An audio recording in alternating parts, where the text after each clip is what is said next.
Assalamualaikum warahmatullahi wabarakatuh. Alhamdulillahi gawi sultanuh al-wadihil burhanuh al-mabsutu fi wujudihil karamuh wa ihsanuh. Asyhadu an la ilaha illallah wa asyhadu anna Muhammadan abduhu wa rasuluh. Allahumma shalli ala sayyidina Muhammad wa ala sayyidina Muhammad. Ikhwani wa akhwati fillah rahimakumullah, pemirsa, kawan dengar dimanapun antum berada, semoga diberikan oleh Allah Subhanahu wa taala kesehatan, kekuatan, iman dan takwa. Kita banyak sekali membuat hal-hal yang menyenangkan kita, tetapi itu sebenarnya membuat kita lalai kepada Allah Subhanahu wa taala. Kita memiliki kesukaan hewan, harta dan lain-lainnya, bahkan hobi kita seperti hewan yang pada saat ini burung, kemudian kucing. Itu dengan kecintaan kita dengannya membuat kita lalai perintah Allah Subhanahu wa taala. Kisah ini sudah lama terjadi, yakni pada zaman Nabi Sulaiman alaihi salatu wassalam. Nabi Sulaiman alaihi salatu wassalam adalah putra mahkotanya Nabi Daud alaihi salatu wassalam, yang dimana jabatan diberi oleh Allah Subhanahu wa taala dua sekaligus. Yang pertama, jabatannya adalah dia sebagai raja, kemudian jabatannya diberikan oleh Allah Subhanahu wa taala sebagai nabi. Nabi Sulaiman alaihi salatu wassalam ketika itu dicantumkan dalam surah Shad, yakni ayat 31 sampai 36. Di situ Nabi Sulaiman alaihi salatu wassalam menyuruh pasukannya untuk mengumpulkan dan membariskan seluruh kuda-kudanya. Kuda-kudanya kuda perang, kuda jinak, kuda-kuda yang besar, yang dimana ini adalah kesukaan Nabi Sulaiman alaihissalatu wassalam. Bahkan kita mengetahui mukjizatnya Nabi Sulaiman alaihissalatu wassalam adalah bisa berinteraksi langsung dengan hewan dan bisa memahami bahasa hewan. Ikhwani wa akhwati fillah rahimakumullah, Nabi Sulaiman alaihissalatu wassalam menyuruh pasukannya untuk membariskan seluruh kuda-kudanya, yang dimana kuda-kudanya itu berjumlah 900 ekor, bahkan 1000 lebih ekor. Maka dari itu Nabi Sulaiman ketika waktu sore hari dia membariskan dan memamerkan kuda-kudanya, bermain bersama kudanya, dielus satu persatu kudanya yang berjumlah 900 ekor bahkan lebih, dielus satu persatu, dibelai dengan rambut kudanya. Kemudian Nabi Sulaiman alaihissalatu wassalam ketika sore itu dia tidak sadar bahwa Nabi Sulaiman alaihissalatu wassalam belum melaksanakan salat fardu asar, salat sebelum matahari terbenam. Ikhwani wa akhwati fillah rahimakumullah, apa yang terjadi dengan kelupaan Nabi Sulaiman alaihissalatu wassalam membuat kuda-kudanya itu, membuat dirinya dia lalai perintah Allah Subhanahu wa taala?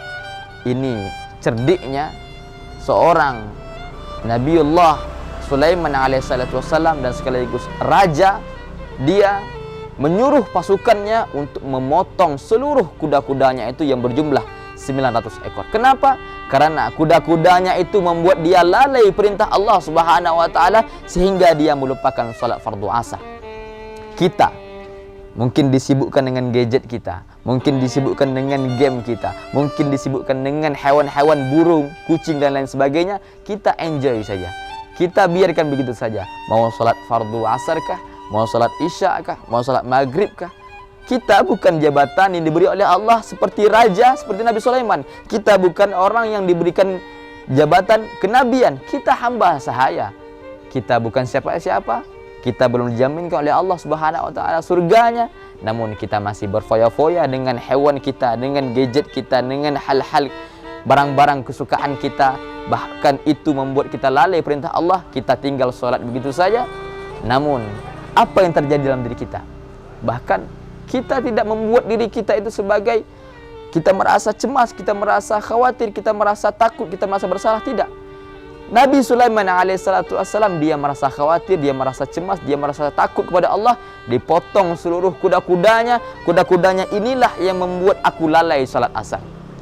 Daging-daging kudanya itu disedekahkan oleh fakir miskin. Namun kata Allah, wahai Sulaiman, kuda-kudamu ini adalah kendaraan yang setiap hari kamu gunakan, tetapi kamu potong semuanya demi kamu merasa takut kepada aku. Tapi ingatlah wahai Sulaiman, aku akan gantikan jauh kendaraan lebih baik daripada kuda ini. Namun benar, janji Allah Subhanahu wa taala tidak pernah dusta. Apa yang Allah berikan kepada Nabi Sulaiman, kendaraan ini, yakni kendaraan angin yang dimana cepatnya lebih mengalahkan kuda. Yang dimana angin ini dimanapun bisa membawakan Nabi Sulaiman pergi kemana-mana. Man taraka syai'an lillah, barang siapa meninggalkan sesuatu, yang sesuatu ini membuat kita cinta kepadanya, tapi kita tinggalkan dia karena Allah Subhanahu wa taala, maka Allah akan gantikan jauh lebih baik daripada itu. Ikhwani wa akhwati fillah rahimakumullah. Hikmahnya adalah semua yang apa dalam diri kita itu tidak akan kekal abadi melainkan amal ibadah kita. Semua yang apa yang kita beli, apa yang kita punya, apa yang kita miliki, apa yang kita cintai, hewan-hewan, barang-barang, dan apapun itu tidak akan menjaminkan surga kita kepada Allah Subhanahu wa taala, tidak membuat menambah amal kita, tidak membuat ibadah kita, tetapi ibadah kita adalah benar-benar kita menunjukkan kepada Allah Subhanahu wa taala. Kawan dengar, pemirsa, dimanapun antum berada, Allah sangat sayang kepada kita. Allah menutup rapat-rapat aib kita. Allah Subhanahu wa taala membiarkan begitu saja, mau kita lalai, mau kita bermain, namun Allah tidak akan buka aib kita, namun Allah tidak langsung mengejut kita nerakanya Allah. Allah masih membuatkan kita, ya, innallaha, barang siapa sesungguhnya Allah, yuqbalu minat taubal abdi, ya, ma lam yughargir. Allah akan menerima taubat seorang hamba selagi nyawa seorang hamba itu belum sampai di kerongkongan. Maka dari itu kita harus bertakwa kepada Allah, mohon ampun kepada Allah. Al-Fakir juga mohon ampun kepada Allah Subhanahu wa taala. Subhanakallah bihamdika, asyhadu an la ilaha illa anta, astaghfiruka wa atubu ilaik. Assalamualaikum warahmatullahi wabarakatuh.